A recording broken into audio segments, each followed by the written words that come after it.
Hi everyone, I hope you've had a lovely few days and I am delighted that we are back to our book, The Hobbit, and we are midway through chapter 2 on page 45, about halfway down. And we had got to the point where Bilbo Baggins had gone to see what the noise was and had found some very nasty trolls. So let's see what happens next. That would have been the time for Bilbo to have left, but his poor little feet had been very squashed in Bert's big paw, and he had no breath in his body, and his head was going round, so there he lay for a while panting, just outside the circle of firelight. Right in the middle of the fight came up Balin. The dwarves had heard noises from a distance, and after waiting for some time for Bilbo to come back, or to hoot like an owl, they started off one by one to creep towards the light as quietly as they could. No sooner did Tom see Balin come into the light than he gave an awful howl. Trolls simply detest the very sight of dwarves, uncooked. Bert and Bill stopped fighting immediately and, "A sack, Tom, quick," they said. Before Balin, who was wondering where in all this commotion Bilbo was, knew what was happening, a sack was over his head and he was down. "There's more to come yet," said Tom, "or I'm mighty mistook. Lots and none at all it is," said he. "No borough hobbits, but lots of these here dwarves. That's about the shape of it." "I reckon you're right," said Bert, "and we best get out of the light." Sorry, I've got a page stuck there. And so they did. With sacks in their hands that they used for carrying off mutton and other plunder, they waited in the shadows. As each dwarf came up and looked at the fire and the spilled jugs and the gnawed mutton in surprise, pop went a nasty smelly sack over his head and he was down. Soon Dwalin lay by Balin and Filly and Killy together, and Dorry and Norry and Orry all in a heap, and Oin and Gloin and Bifur and Bofur and Bomber piled uncomfortably near the fire. "That will teach 'em," said Tom, for Bifur and Bomber had given a lot of trouble and fought like mad as dwarves were when cornered. Thorin came last, and he was not caught unawares. He came expecting mischief and didn't need to see his friend's legs sticking out of sacks to tell him that things were not all well. He stood outside in the shadows some way off and said, "What's all this trouble? Who has been knocking my people about?" "It's trolls," said Bilbo from behind a tree. They had forgotten all about him. "They're hiding in the bushes of sacks," said he. "Oh, are they?" said Thorin, and he jumped forward to the fire before they could leap on him. He caught up a big branch, all on fire at one end, and Bert got that end in his eye before he could step aside. That put him out of the battle for a bit. Bilbo did his best. He caught hold of Tom's leg as well as he could. It was thick as a young tree trunk, and he was sent spinning up into the top of some bushes when Tom kicked the sparks up in Thorin's face. And you can see on this page, we've actually got a picture. I don't know if you can see that very well, but that's the trolls at the fire, hiding behind the trees. Tom got the branch in his teeth for that and lost one of the front ones. It made him howl, I can tell you. But just at that moment, William came up behind and popped a sack right over Thorin's head and down to his toes. And so the fight ended. A nice pickle they were all in now, all neatly tied up in sacks with 3 angry trolls, and 2 with burns and bashes to remember sitting by them, arguing whether they should roast them slowly or mince them fine and boil them, or just sit on them one by one and squash them into jelly, and Bilbo up in a bush with his clothes and his skin torn, not daring to move for fear they should hear him. It was just then that Gandalf came back, but no one saw him. The trolls had just decided to roast the dwarfs now and eat them later. That was Bert's idea, and after a lot of argument they had all agreed to it. "No good roasting 'em now, it would take 'em all night," said a voice. Bert thought it was William's. "Don't start the argument all over again, Bill," he said, "or it will take all night." "Who's an arguing?" said William, who thought it was Bert that had spoken. "You are," said Bert. "You're a liar," said William, and so the argument began all over again. In the end they decided to mince them fine and boil them, so they got a great big black pot and they took out their knives. No good boiling 'em. We ain't got no water, and it's a long way to the well and all, said a voice. Bert and William thought it was Tom's. Shut up, said they, or we'll never have done, and you can fetch the water yourself if you say any more.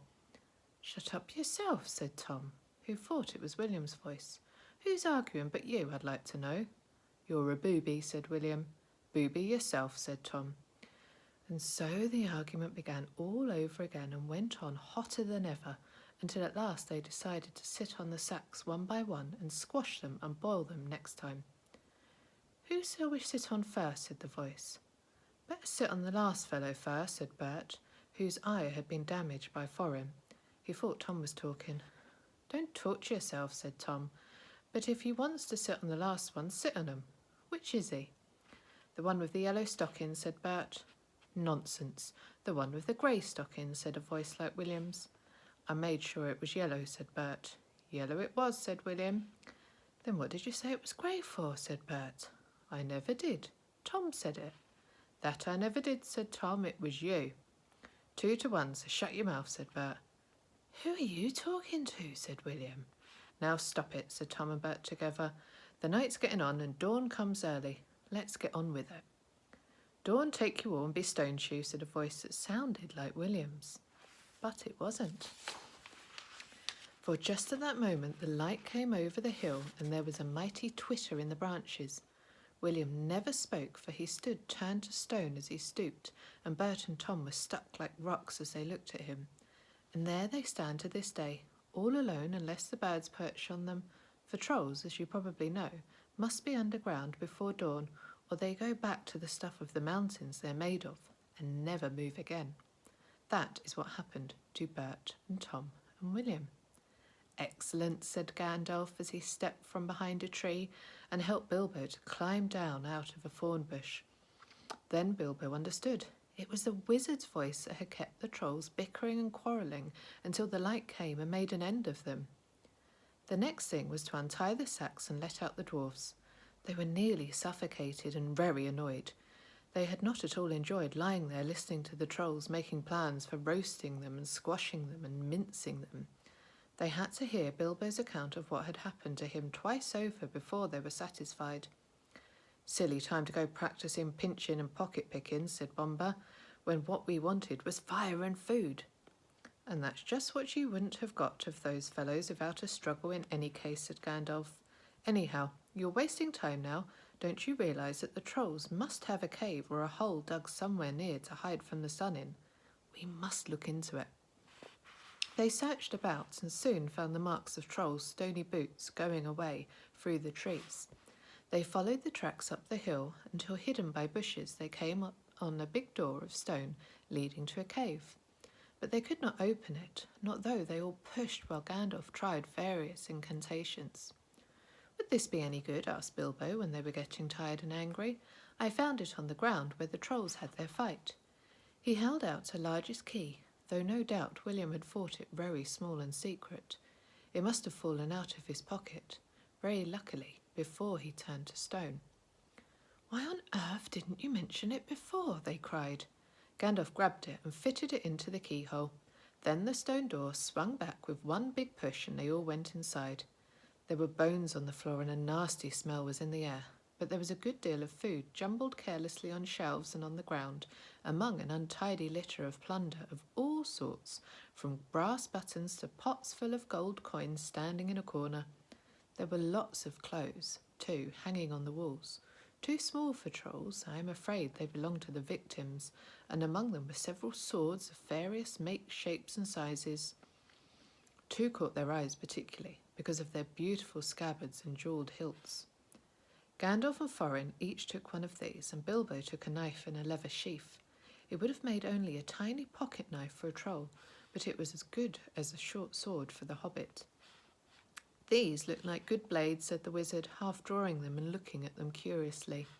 They were not made by any troll, nor by any smith among men in these parts and days, but when we can read the ruins on them, we shall know more about them. Let's get out of this horrible smell, said Philly. So they carried out the pots of coins and such food as was untouched and looked fit to eat, also one barrel of ale, which was still full. By that time they felt like breakfast, and being very hungry, they did not turn their noses up at what they had got from the troll's larder. Their own provisions were very scanty. Now they had bread and cheese and plenty of ale and bacon to toast in the embers of the fire. After that they slept, for their night had been disturbed, and they did nothing more till the afternoon. Then they brought up their ponies and carried away the pots of gold and buried them very secretly, not far from the track by the river, putting a great many spells over them, just in case they ever had the chance to come back and recover them. When that was done, they all mounted once more and jogged along again on the path towards the east. "Where did you go to, if I may ask?" said Forin to Gandalf as they rode along. "To look ahead," he said. "And what brought you back in the nick of time?" "Looking behind," said he. "Exactly," said Forin, "but could you be more plain?" "I went on to spy out our road. It will soon become dangerous and difficult. Also, I was anxious about replenishing our small stock of provisions. I had not gone very far, however, when I met a couple of friends of mine from Rivendell." "Where's that?" asked Bilbo. "Don't interrupt," said Gandalf. "You will get there in a few days now, if we're lucky, and find out all about it. As I was saying, I met two of Elrond's peoples. They were hurrying along for fear of the trolls. It was they who told me that 3 of them had come down from the mountains and settled in the woods not far from the road. They had frightened everyone away from the district, and they were waylaid strangers. I immediately had a feeling that I was wanted back. Looking behind, I saw a fire in the distance and made for it. So now you know. Please be more careful next time. We shall never get anywhere." "Thank you," said Forin.